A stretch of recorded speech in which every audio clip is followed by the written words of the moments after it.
The tale commences by acquainting us with the central character, Presidio Cage, a man with a strong yearning to return home. When he was first summoned to the unknown fantasy world, he finds himself in a different realm, where he is tasked with vanquishing the Demon King to safeguard the world. Throughout his journey, he forges genuine friendships with his companions, experiences love, and endures heartrending goodbyes. Despite being the sole survivor, he carries the weight of the sacrifices made in the past and confronts the Demon King, brandishing his sword.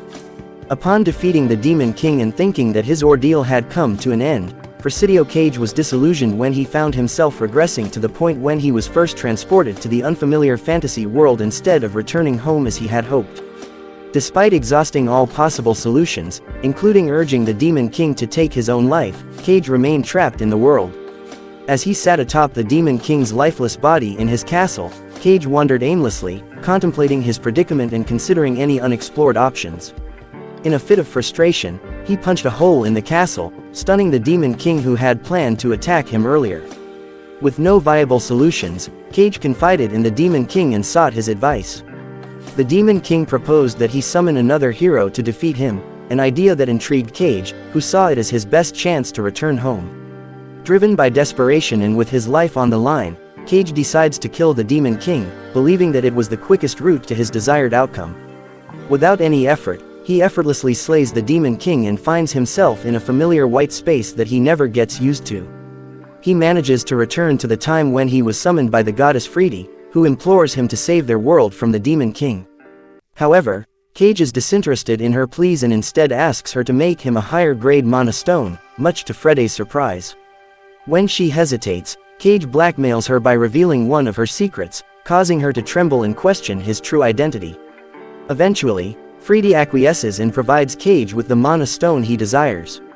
Cage, armed with his vast knowledge of magic, performs a summoning ritual and successfully summons a hero named Shin. However, Shin is uninterested in helping Cage defeat the Demon King and return home, which frustrates Cage. He decides to take matters into his own hands and returns to the Demon King's castle to defeat him once again. However, each time he regresses to the beginning, he keeps summoning the same hero, Shin, despite his efforts to summon a more powerful hero. After his 100th attempt, he finally gave up and introduced Shin to Freedia, explaining their mission to defeat the Demon Lord.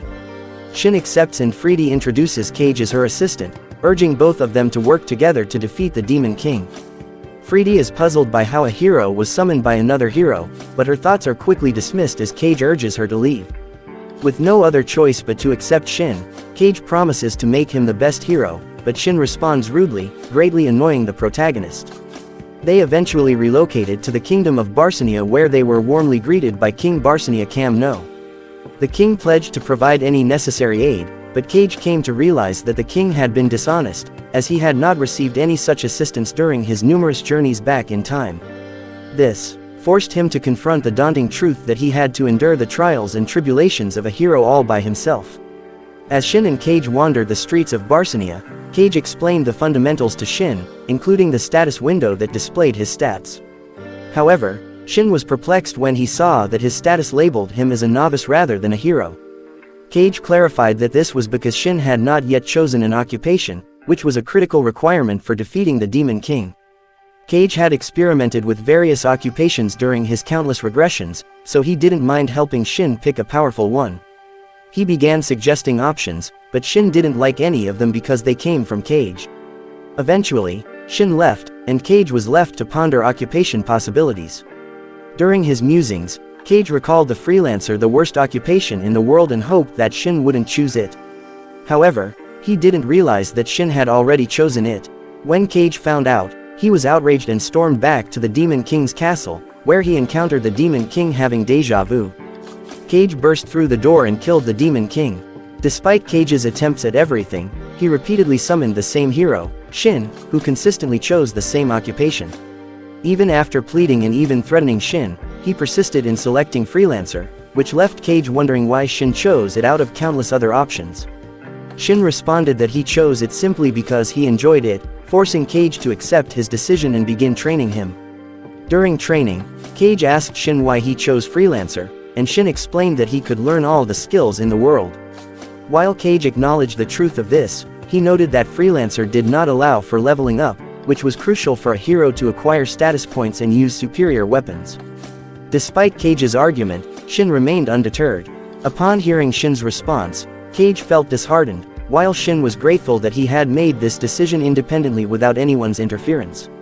He determined to defeat the Demon Lord as a freelancer, leaving Cage with no other choice than to support his decision. The scene shifts to the duo spotting a goblin, and Cage hands Shin a cheap-grade sword with no skills, encouraging him to fight it. However, Shin reassures him that he has a security background from his previous life and prepares to battle.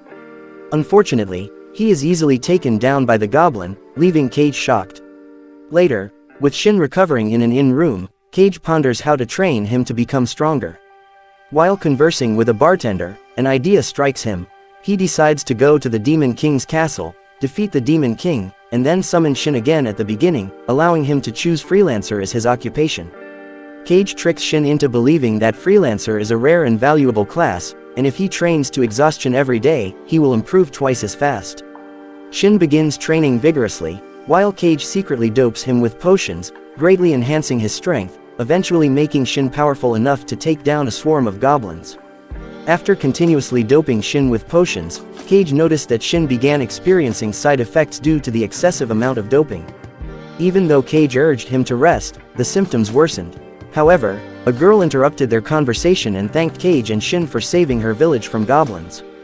Upon noticing Shin's severe condition, she attempted to treat him with her healing skills.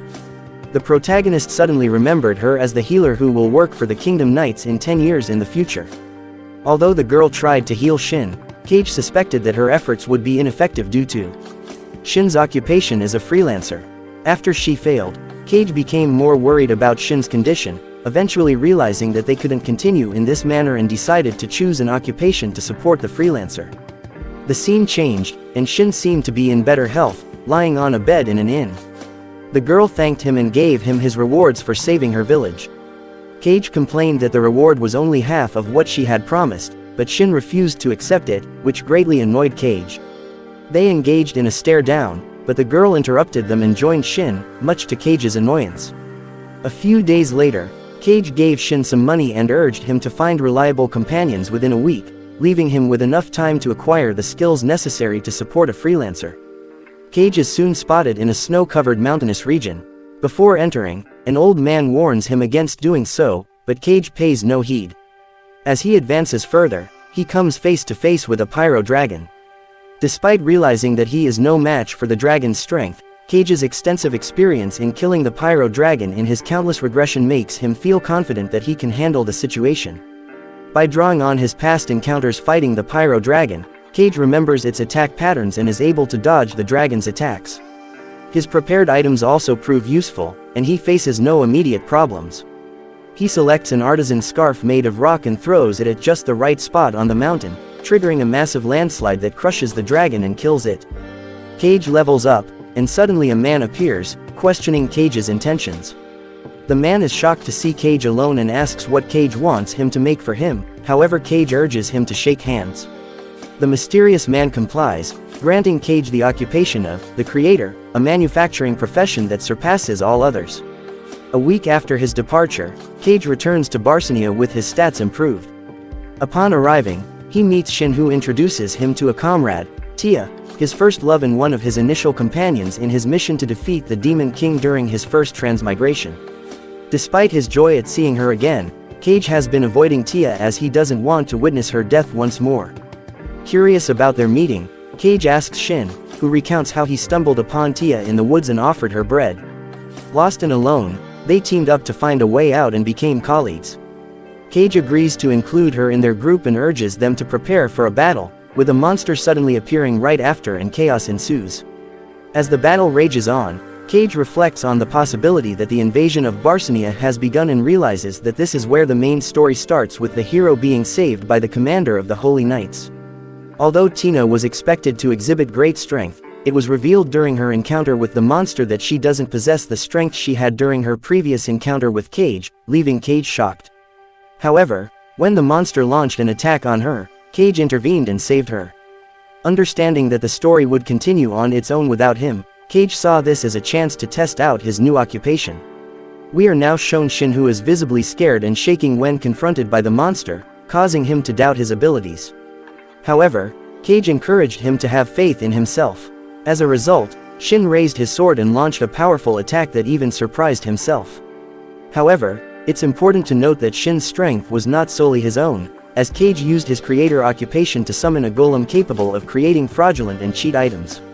This allowed Shin to equip various items that enhanced his strength beyond his natural abilities. Now back to the story. Shin was left stunned as he watched the monster remain unfazed by his attack. Despite Cage urging him to run away, Shin refused and drew his sword, preparing to attack.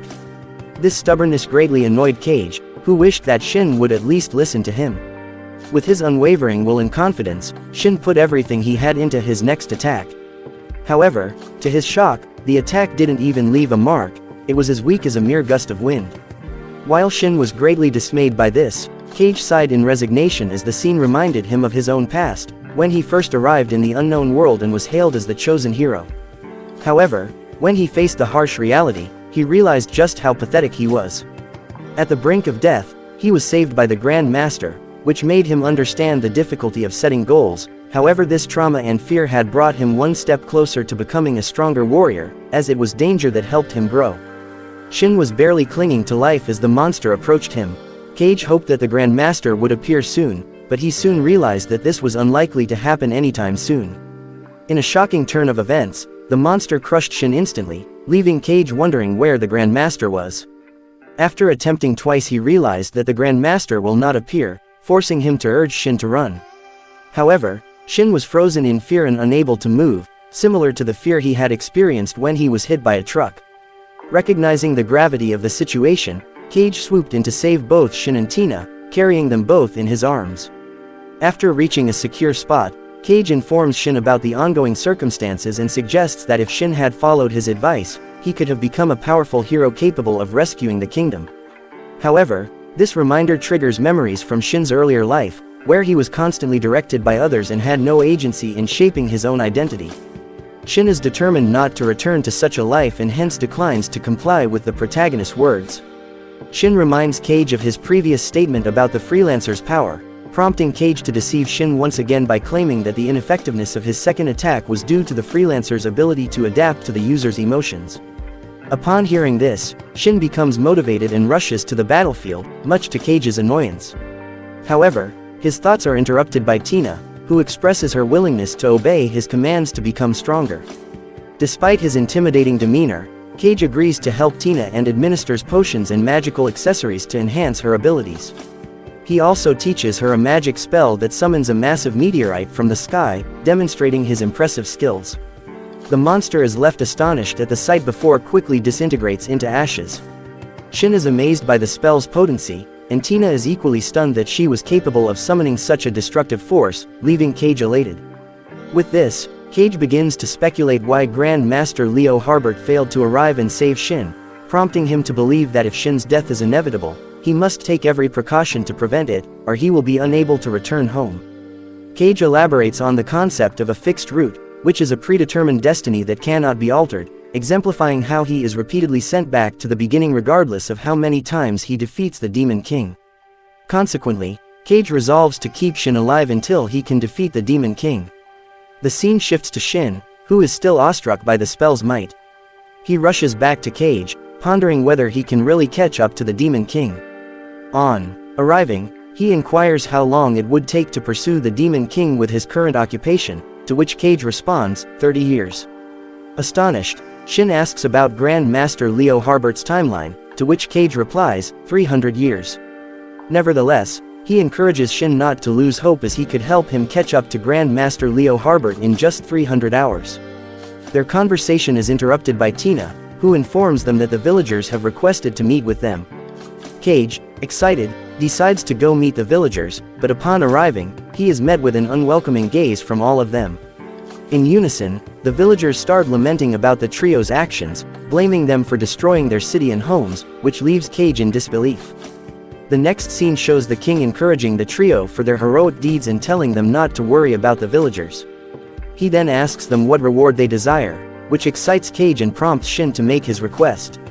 With a determined look in his eyes, Shin asks for an audience with the Knight Commander, Grand Master Leo Harbert, leaving the king speechless. The king asks Shin what he plans to do when he meets the Grand Master, to which Shin replies that he simply wants to witness the kingdom's best knight in action. Cage is thrilled by Shin's request as it aligns with their main scenario, but is taken aback when the king informs them that he cannot fulfill Shin's request. The king excuses himself while Cage watches on, speechless. The scene transitions to the trio gathered in a room, discussing the Knight Commander whom Cage hailed as a true hero. In his thoughts, Cage elaborated that the Knight Commander was the only person he truly admired, an unbeatable figure with no record of defeat and the main protagonist in defeating the Demon King. Cage wondered if Leo's absence during the invasion was predestined, causing him to recall the king's unpleasant reaction, which bothered him. He then asked Tina about the equipment he had given her, only to discover that she had given it to the villagers affected by the meteorite as compensation for the damage. Cage was taken aback by this revelation but eventually dismissed it as he was interrupted by a knock on the door. Crevice, the assistant division commander, entered the room, having heard that the trio was seeking an audience with the Knight Commander. He agreed to arrange a meeting but imposed the condition that they must promise not to divulge any information about it. As Crevice led them through an underground passage to meet the Knight Commander, Cage felt an unfamiliar sensation and wondered if such a location was fitting for someone of the commander's status, to which Crevice affirmed. When they finally arrived, Crevice opened the door and Cage was shocked to see the lifeless body of the Knight Commander. This led him to question whether the predetermined path had been altered, but he soon realized that wasn't the case. He felt a surge of excitement as he realized that summoning Shin had created a new path. Cage reminisced about his memories with the late Knight Commander Leo, leaving him feeling despondent and apologetic. Nonetheless, he resolved to follow the new path to avenge Leo's death. Upon learning of the Knight Commander's passing, the trio was deeply saddened, while Cage decided to honor Leo by creating a drink in his name, Leo, greatly annoying Tina. However, Cage encouraged her to put aside what they had seen in the underground chamber, a sentiment that Shin agreed with. As Cage sipped the Leo, he pondered the situation and suddenly burst into laughter. The trio then questioned Crevice's motive for revealing the Knight Commander's death, especially since the king had wished to keep it under wraps. Cage, who was already investigating the matter, created a cloth that rendered a person entirely invisible. After Cage leaves, Shin and Tina are arrested by knights who suspect them of the murder of the Knight Commander. Although they are trapped in prison, Cage, who is currently invincible, is relieved as he believes it will keep them safe for the time being. He realizes that Crevice is probably responsible for everything, and recalls that in every route, he died after he leaves the kingdom. The scene then cuts to two men celebrating, but they are interrupted by Crevice. They refer to him as the Knight Commander, but he dismisses the gesture as he has not yet been appointed. Crevice in thoughts explains that during the invasion, the Knight Commander believed he had found the owner of the Holy Sword after watching Shin get back up despite being defeated many times. However, out of greed for the Holy Sword, he killed the Knight Commander. After the Knight Commander's removal, Crevice is able to lay claim to the Holy Sword. However, before he can fully celebrate, Cage's sudden appearance startles him and his companions. Although Cage quickly realizes Crevice's true intentions, while the latter and his comrades are still perplexed by Cage's sudden intrusion. As the protagonist casually drinks wine from the bottle, Crevice and his two associates prepare to attack, but this only results in Cage bursting into uncontrollable laughter. Their exchange is then interrupted by Tina and Shin, who abruptly appear on the scene. While they converse, Crevice seizes the opportunity to utilize space magic, creating a separate space for himself, his two comrades, and Cage, whom he perceives as the weakest of the group, prompting Cage to continue laughing uncontrollably. Crevice, a skilled master of both swordsmanship and magic, radiates an immense amount of aura, yet his companion is astonished to see that Cage remains unaffected, leading him to wonder why Cage is so calm. Upon realizing that Cage lacks both spirit and mana, Crevice attacks him. Meanwhile, outside, Tina and Shin attempt to enter the space where Cage is located. Shin, who appears distressed, recalls the protagonist's advice and focuses solely on his sword, hoping to generate the same effect he experienced during the monster invasion. However, his efforts prove fruitless. Before long, someone interrupts them, and we return to Cage, who effortlessly dodges Crevice's attacks. Impressed, Crevice attempts to strike Cage with lightning magic, but the protagonist barely manages to avoid it. However, the current flowing into Cage's body from the attack causes him to become paralyzed. Stunned, Crevice prepares to deliver his final attack, unleashing a deadly barrage of blows that severely wounds Cage. Despite Crevice having the upper hand, the wounded Cage inquired as to why he had killed the Knight Commander. Crevice responded by explaining that he despised the concept of a hero, and the Knight Commander's attempt to give the Holy Sword to one only fueled his disdain. When Cage asked how he had managed to kill the Knight Commander, Crevice revealed that he had caught him off guard. Crevice was determined to create a flawless kingdom and eliminate anyone who stood in his way, so he readied himself for a final attack. However, he was taken aback when he heard Cage laughing at his tale. Annoyed, Crevice demanded to know what was so amusing. Cage then directed him to look beneath his feet, where a powerful magic circle had been placed to transmit their conversation. This revelation greatly shocked Crevice, who quickly realized what Cage had done and became extremely furious. The scene then transitions to outside, where it is revealed that the group had been eavesdropping on Crevice's confession through the magic circle. However, the sound suddenly stops, causing Shin to become worried. He prepares to attack with his sword, determined to defend himself, but the scene shifts back to Cage. Cage is shown summoning a golem of destruction, a powerful creation that is capable of destroying anything that is also created. Meanwhile, Shin launches his attack from outside, but just as he does, Cage destroys the space rift. Crevice is left stunned by the turn of events, and he is even more shocked when he sees the king. The king proceeds to explain the situation to Crevice, and with the help of Cage, the hero's assistant, they are able to uncover the truth about Crevice. This revelation leaves Crevice feeling even more stunned, and he wonders if Cage's skills as a hero's assistant surpass his own. In the midst of all this, Cage puts on a fantastic display of acting skills, pretending to pass out along with Shin, who mistakenly believes that he broke the space rift while trying to wake Cage up. Despite Crevice's criminal actions, the king decides not to execute him but instead suggests a duel between Crevice and Shin for the sake of the Holy Sword. This greatly excites Shin, although Tina initially tries to refuse. With the king's approval, the battle is about to commence when Cage notices cracks on the rocks which were formed due to space magic. He briefly wonders if Shin caused them but pushes the thought aside. At the signal from the king, the battle begins, and Crevice quickly closes in on Shin, ready to attack. However, the protagonist offers instructions to help Shin, much to his annoyance. As the battle progresses, the protagonist is surprised to see Shin's skills improve, but also curious as to why Crevice seems to be aware of him. Although Crevice acknowledges Cage's strength, he is highly disappointed in Shin's abilities. He decides to end the fight with one powerful strike, but finds that his body has become heavy due to a spell cast by Cage. While Cage is excited by this, Shin takes the opportunity to attack and pushes Crevice back. Crevice wonders if he has slowed down or if Shin has become stronger. The battle continues, with Shin taking the upper hand. In a last-ditch effort, Crevice attempts to use his skill, Blitz Grants, but Shin expertly dodges the attack and delivers a devastating blow, rendering Crevice's shoulder useless. After Crevice is unable to continue, Shin emerges victorious in the duel and believes he has finally succeeded in changing his sword. However, he is shocked to see it revert back to its original state. The king presents Shin with the Holy Sword, but he refuses to accept it, much to the annoyance of the protagonist. Shin explains that, given the current situation in the country, he would like to give the sword to the new Knight Commander. However, the king urges him to take it, as it would be disrespectful to the late Knight Commander otherwise. Shin remembers the words of someone and ultimately decides to accept the Holy Sword, much to the excitement of everyone present. The scene changes to Crevice, who is now in chains. He realizes that Cage must have used a debuffing spell on him and begins to question Cage's true identity. However, Cage dismisses his questions and demands that Crevice return the money he stole from the military, promising to use it wisely, greatly shocking Crevice.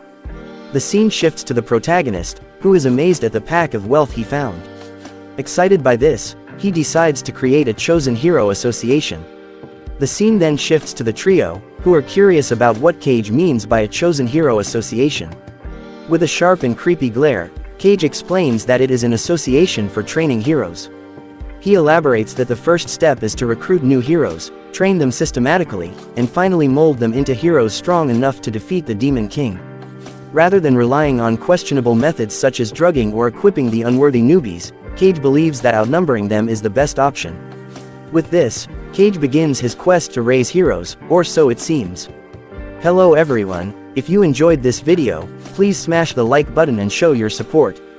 Also, feel free to leave a comment down below if you would like to see a second part. Thank you.